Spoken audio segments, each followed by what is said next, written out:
நண்பர்களே, நீங்கள் பார்த்து கொண்டு இருப்பது உங்கள் கௌசிகா ரிவ்யூ. சரி வாங்க வீடியோக்குள்ள போய் என்ன நடக்க போகுது அப்படின்னு சொல்லிட்டு பார்த்தீங்கன்னா, கரெக்டாக நம்ம மல்லி இருக்காங்களே, அவங்க இருந்து வெண்பா கிட்ட தெளிவாக சொல்லியிருக்காங்க. இதை பாரு வெண்பா, இனிமேல் பெருமணிச்சு மாதிரி வேலையெல்லாம் செய்யாத, இனிமேல் போயிட்டு எனக்காக நீ விஜய் அப்பா கிட்ட எதுவுமே கேட்காத அப்படின்னு சொல்லிட்டு சொல்கிறாங்க. என்னம்மா உங்களுக்கு என்ன ஆச்சு, ஏன் இந்த மாதிரி எல்லாம் பேசுகிறீங்க, அப்பா எதனா சொன்னாரா, நான் போய் கேட்கட்டா அப்படின்னு சொல்லிட்டு சொல்கிறாங்க.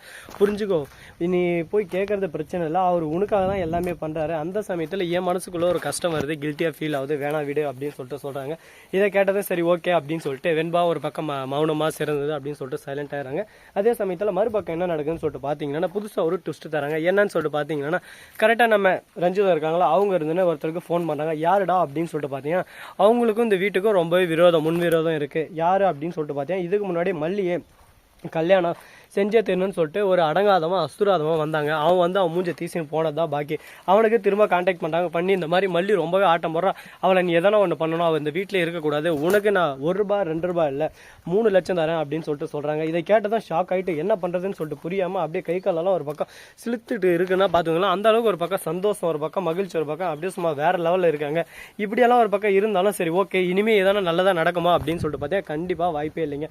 1% கூட வாய்ப்பு இல்லைன்னா பார்த்துக்கோங்களேன். ஏன்டா இப்படி சொல்கிறேன், எதனால் இப்படி சொல்கிறேன் அப்படின்னு சொல்லிட்டு பார்த்தீங்கன்னா, ஏன்னு பார்த்தீங்கன்னா கரெக்டாக அவன் திரும்ப வந்துட்டான். வந்ததோட மட்டும் இல்லாமல் மல்லி இந்த மளிகை கடைக்கு போகும்போது, அங்கே போகும்போது, இங்கே போகும்போது எல்லாத்தாலையும் மீட் பண்ண வரான். சரி, அந்த சமயத்தில் கரெக்டாக நம்ம அரவிந்த் எப்படியோ நல்ல மனசு அந்த இடத்துக்கு காரில் வரும்போது இந்த நேரத்தில் என்ன பண்ணுறாங்க அப்படின்னு சொல்லிட்டு இவங்க 2 பேரும் காரில் போகிறது பேசுறது எல்லாமே நீ வீடியோ எடுத்து வச்சுக்கோ அப்படின்னு சொல்லிட்டு நம்ம ரஞ்சித் ஃபோன் பண்ணி அவனை சொல்லிடுறாங்க. அவனும் இது வீடியோ எடுத்து வச்சுறாங்க. சரி ஓகே, இதே ஒரு கான்செப்டாக வச்சுறாங்க. ஏன் எதனால் அப்படின்னு சொல்லிட்டு பார்த்தீங்கன்னா, நம்ம மல்லிக்கு இந்த மாதிரி விஜய் கிட்டேருந்து எந்த ஒரு அஃபெக்ஷனும் இல்லாதனால தேவையில்லாமல் வெளியே போகிறாங்க, அதிகமாக வெளியே சுற்றுறாங்க, தேவையில்லாமல் ஒரு நான் அதை எப்படி சொல்கிறதுன்னு என் வாயால் தெரியலடா அப்படின்னு சொல்லிட்டு பேசுகிறாங்க. இதை கேட்டதும் நம்மளுக்கே ஒரு பக்கம் கடுப்பாகுதுன்னா பார்த்துங்களேன், என்னடா இந்த அளவுக்கு ஒரு பக்கம் பச்சை பேசுகிறாங்களே, இவங்களுக்கு கொஞ்சம் கூட ஒரு பொண்ணுன்ற ஒரு இதுவே இல்லையா, எங்கேயுமே இல்லையா அப்படின்னு சொல்லிட்டு நமக்கே ஒரு பக்கம் கடுப்பாக தான் இருக்கும். என்னங்க பண்ணுறது, இருந்தாலும் நம்ம எல்லாத்தையும் அட்ஜஸ்ட் பண்ணிட்டு சரி ஓகே பரவாயில்ல அப்படின்னு சொல்லிட்டு நம்ம போயின்னு இருக்கோம். அப்படி போயின்னு இருந்தாலும் இவங்க பண்ணுறது எல்லாமே ஒரு பக்கம் ரொம்பவே மோசமாகவும் ஒரு பக்கம் கேவலமாகவும் இருக்குன்னா பார்த்துங்களேன். சரி, இப்படியெல்லாம் ஒரு தருணம் போயின்னு இருந்தாலும் அதே சமயத்தில் மறுபக்கம் என்ன நடக்குதுன்னு சொல்லிட்டு பார்த்தீங்கன்னா,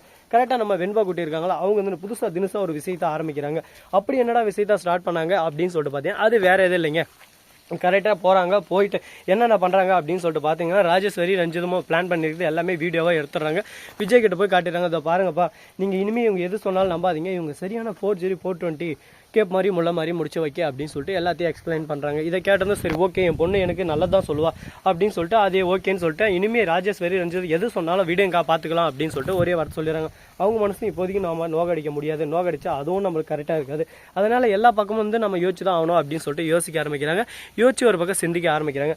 சிந்திச்சு என்ன முடிவு பண்ண போகிறாங்க, அடுத்து என்னென்ன நடக்க போகுது அப்படின்றத 1 by 1 பார்த்தா தாங்க தெரிய போகுது. எது ஒன்றே நம்ம இடத்த உடனே இப்படி அப்படின்னு சொல்லிட்டு சொல்ல முடியாது. எல்லாமே பொறுத்திருந்து பொறுமையாக இந்த கடல்லே நம்ம முத்து எடுக்கணும்னு சொல்லிட்டு ஆசைப்பட்டாலும் அதுக்கு ப்ராக்டிஸ் வேணும். ப்ராக்டிஸ் இல்லாமல் நம்ம கடலில் டைரெக்டாக போய் முத்து எடுத்துட முடியாதுங்க.